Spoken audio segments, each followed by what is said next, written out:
había sido el origen de la grandeza de Roma, fuera de nuevo la salvación del Imperio Romano y recuperara su esplendor y su riqueza.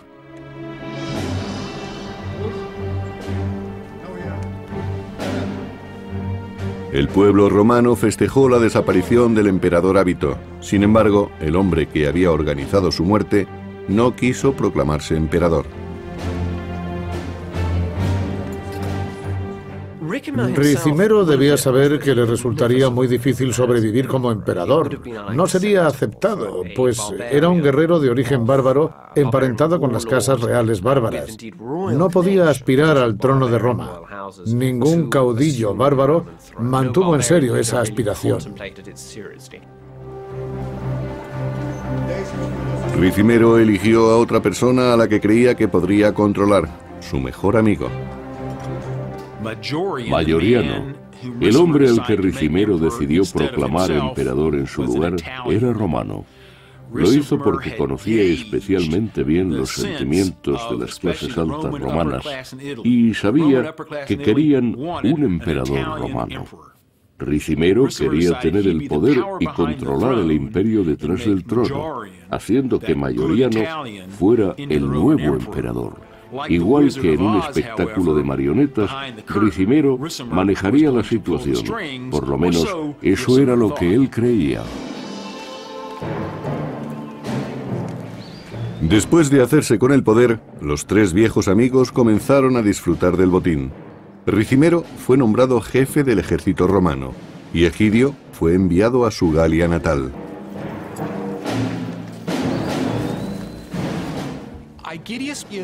Egidio tuvo un éxito razonable. Algunas fuentes hablan muy bien de él, como general y también como persona. Parece que fue un hombre que, como jefe militar, tuvo mucho carisma y éxito entre sus filas.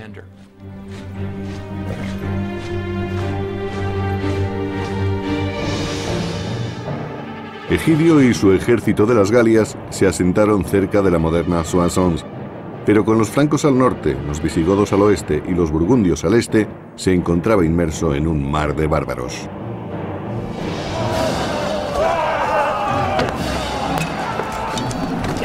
Sometido al constante ataque de sus enemigos bárbaros, Egidio y su ejército se propusieron defender las Galias romanas a cualquier precio.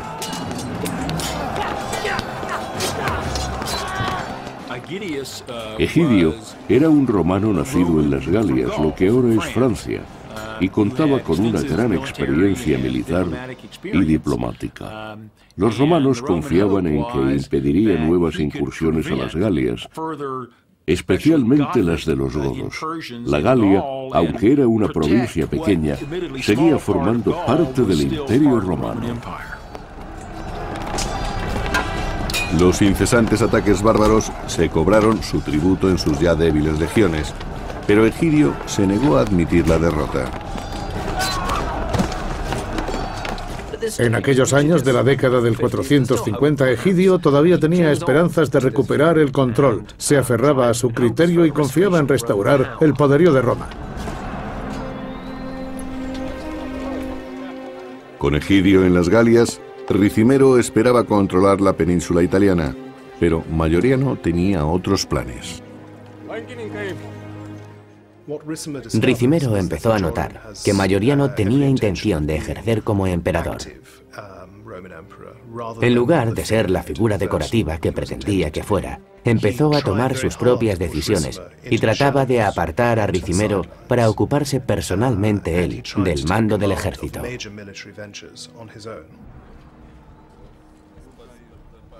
Mayoriano fue un emperador activo y dinámico, además de resultar muy eficiente. Conocía muy bien cuáles eran las deficiencias del imperio y se había propuesto ponerles remedio.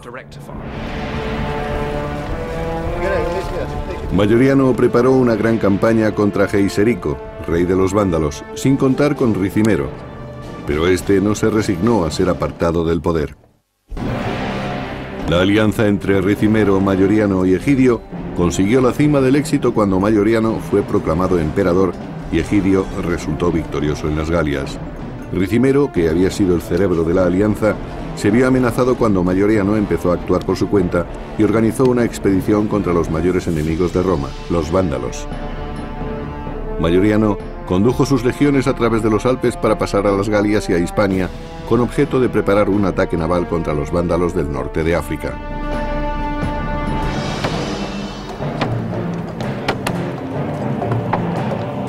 Mayoriano ordenó a los carpinteros que construyeran barcos resistentes y veloces con la esperanza de superar la gran flota del rey vándalo Geiserico. Mayoriano quería expulsar a los vándalos del norte de África para recuperar la fuente más importante de alimentos e ingresos de Roma.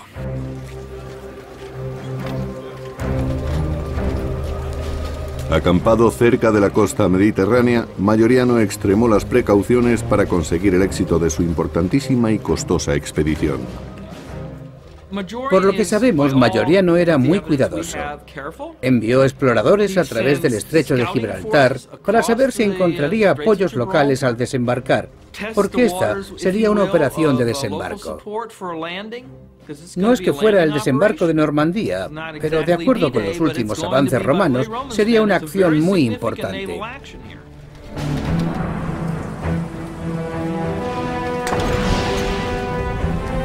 Pero una noche ocurrió una tragedia. A pesar de los esfuerzos de Mayoriano, los hombres de Geiserico incendiaron la flota romana. De nuevo se comprobó que los vándalos eran un enemigo demasiado poderoso para los romanos. No pudieron derrotar a los bárbaros. Además, muchas otras cosas salieron mal, incluso antes de iniciar la operación. La expedición fracasó a medio camino, aunque los romanos llevaban ventaja hasta ese momento. Si Mayoriano hubiera podido conquistar el norte de África, no hubiese tenido después a nadie que se le opusiera. Pero la expedición fue un fracaso. La flota que había conseguido reunir para cruzar el estrecho ardió en el puerto donde se encontraba fondeada.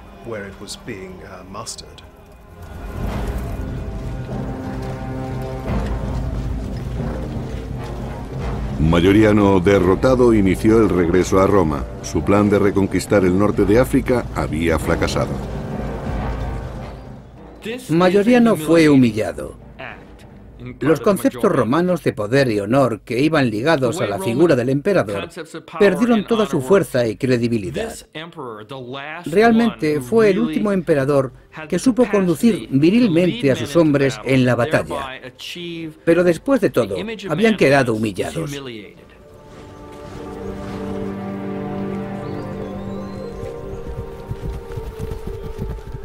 En el camino boscoso que conducía a Roma, un grupo de soldados interceptaba al emperador. Se trataba de la Guardia de Honor de Ricimero, el viejo amigo de Mayoriano. Mayoriano fue el primer emperador militar que Roma había tenido durante muchos años. Pero debido al fallo de la expedición contra los vándalos, Ricimero decidió deshacerse de él. Puede que tuviera varios motivos. Mayoriano podía haberle echado la culpa a Ricimero, o este podía haber acusado del fallo a Mayoriano. Realmente no sabemos qué es lo que ocurrió. De acuerdo con Juan de Antioquía, escritor del siglo V, Ricimero y sus hombres apresaron a Mayoriano, le despojaron de la corona y de la púrpura, lo apalearon y lo decapitaron. Así acabó la vida de Mayoriano.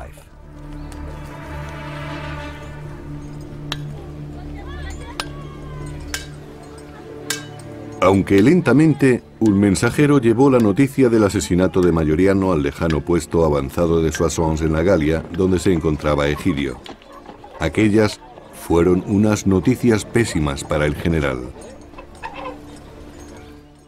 Lo único que Egidio pudo decir al enterarse de la noticia fue que Mayoriano y Ricimero eran compañeros desde hacía tiempo. Habían luchado juntos durante décadas y habían celebrado su poder. ¿Por qué habría hecho aquello? La legitimidad de Egidio provenía de haber sido nombrado por Mayoriano, pero ahora había sido desacreditado y asesinado. Su futuro se presentaba muy incierto.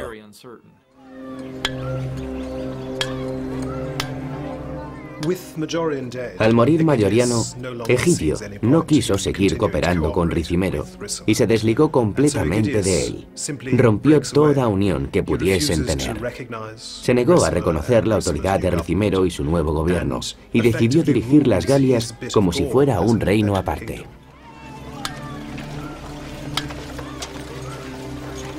Egidio debía preparar a sus soldados, pues declararse independiente de Ricimero era sinónimo de declararle la guerra.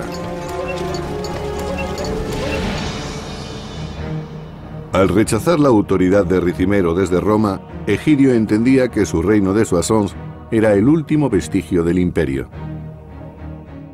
No existen pruebas de que obedeciera órdenes de Ricimero en Roma o de algún otro. Iba por su cuenta. Era completamente independiente. El tejido del imperio se había deshecho en demasiados pedazos.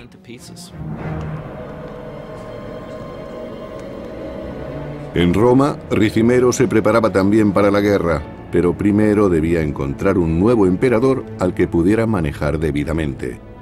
Esta vez no había duda, y eligió a alguien que no era más que una simple marioneta, Livio Severo.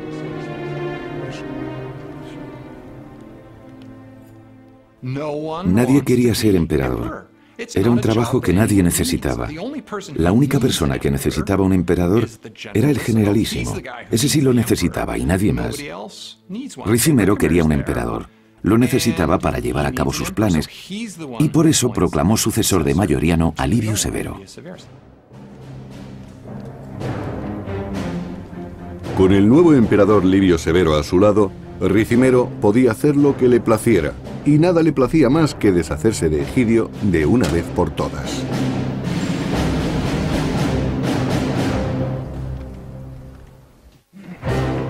En el siglo V, el emperador Mayoriano y sus dos viejos amigos, Ricimero y Egidio, compartieron el poder en Roma, pero Ricimero ordenó que asesinaran brutalmente a Mayoriano y proclamó un nuevo emperador títere.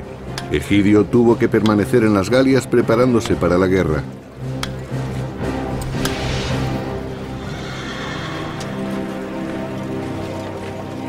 Después de aquella traición personal, Egidio y sus hombres se aprestaron para la batalla contra Ricimero. La alianza de poder entre los tres amigos había quedado deshecha y Egidio marginado.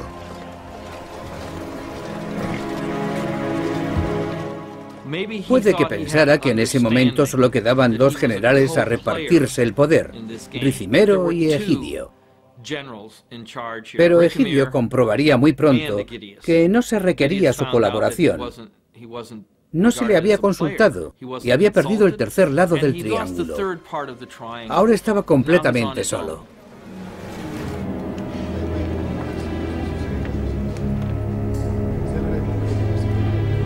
Ricimero se preparó inmediatamente para atajar el inminente ataque de Egidio.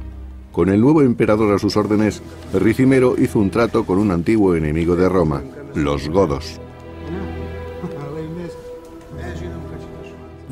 Ricimero consideró que la invasión de la península italiana por parte de Egidio representaba un grave peligro, así que hizo algo muy astuto. Se alió con los godos a espaldas de Egidio. Godos, Egidio y Roma. Ricimero sabía que si los godos presionaban a Egidio, éste no podría marchar contra Roma. Y eso fue exactamente lo que ocurrió. Tal como siempre había hecho, Ricimero hizo el trabajo a través de otro. El emperador Severo demostró ser la marioneta perfecta de Ricimero e incluso se alegró de la guerra contra Egidio.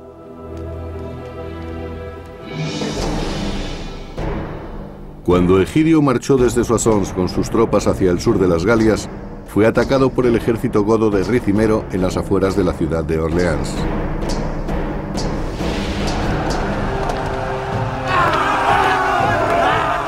Aquellas batallas tenían un comienzo similar al de un partido de rugby. Los dos bandos se lanzaban uno contra otro. Los soldados empezaban con un murmullo que acababa con el mayor rugido que podían emitir sus pulmones. Luego comenzaban a arrojar proyectiles al enemigo. Egidio y su ejército tuvieron que resistir el tremendo empuje de los bárbaros para conseguir la victoria. Los bárbaros eran especialmente